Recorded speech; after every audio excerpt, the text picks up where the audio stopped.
السلام علیکم. Ghulam Sarwar teacher UPS Nowpora. پیارے بچوں، آج کی کلاس جو ہے ہمارا وہ چھٹی ہے. سبجیکٹ جو ہے اردو ہے. موضوع ہے احسار کا جذبہ.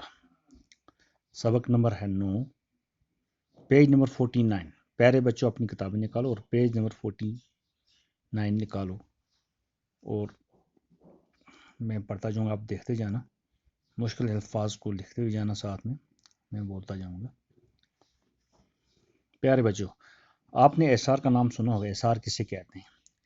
احسار کہتے ہیں قربانی کو، جو کسی کے نام پر کوئی چیز قربانی کر دے. تو اس میں ہم پڑھیں گے کہ کون ایک آدمی ہے، وہ کسی بیٹے کو، کسی بچے کو اپنی گود لے لیتا ہے. وہ اس کو کس طرح اپنی گویا کوئی چیز، اپنا گردہ اس کو دے دیتا. آپ دیکھتے رہنا، ہم پڑھتے جائیں گے. پیارے بچوں، عدنان ایک تاجر تھا. تاجر کہتے ہیں ایک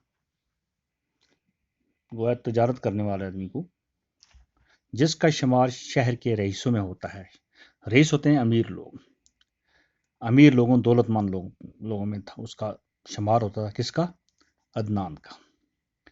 قدرت نے اسے سب کچھ دیا تھا. اللہ تعالیٰ نے اس کو سب کچھ دیا تھا. اگر نہیں کوئی دیا تھا تو وہ تھی اولاد کی نعمت. گویا اور سب کچھ تھا، پیسہ تھا، دولت تھی، ہر چیز تھی، مگر ایک چیز نہیں تھی. وہ نہیں تھی کیا؟ اولاد نہیں تھی. گویا اولاد جو ہے وہ ایک نعمت ہے، اللہ کی طرف سے ایک نعمت ہوتی ہے. تو وہ اس کو نہیں دی ہوئی تھی.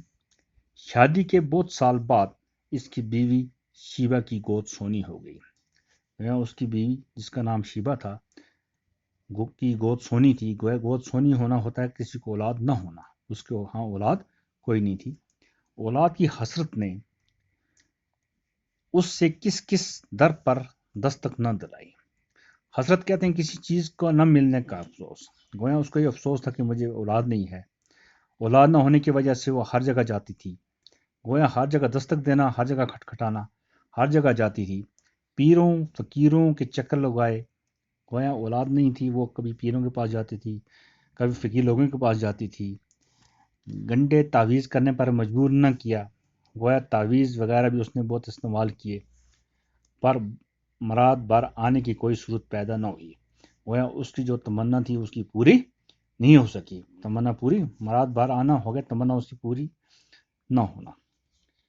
بار آنے کی کوئی صورت پیدا نہ ہوئی. کچھ وقت یوں ہی گزرنے پر دوستوں یاروں کو بھی تشویش ہوئی. گویا ایسا ہوا کہ کوئی وقت گزر گیا، کافی وقت اس نے شادی، گویا کافی وقت ہوا تو اس نے شادی کی ہوئی تھی. اس کے ہاں کوئی اولاد نہیں تھی. اب اس کے دوست یار جو تھے، کس کے؟ عدنان کے. جو دوست یار تھے ان کو بھی بڑا اس میں محسوس ہو رہا تھا، پریشانی تھی کہ ہاں اس کے ہاں اولاد نہیں ہے اور سب کچھ ہے. کسی نے دوسری شادی کی صلاح دی تو کسی نے بچہ گود لینے کا مشورہ دیا. اب اس کے دوستوں یہ مشورہ کر رہے ہیں، تو اس کو صلاح دے رہے ہیں، مشورہ دے رہے ہیں کہ آپ ایسا کرو، یا تو دوسری شادی کر لو یا کسی کا بچہ اپنے گود لے لو. کچھ نے تھوڑا اور انتظار کرنے اور علاج کرانے پر زور دیا.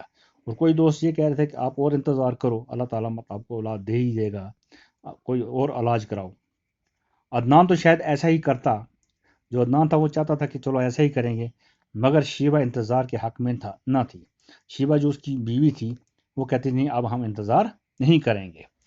اس کا خیال تھا کہ انہیں اگر کچھ کرنا ہے تو فوراً کر لینا چاہیے.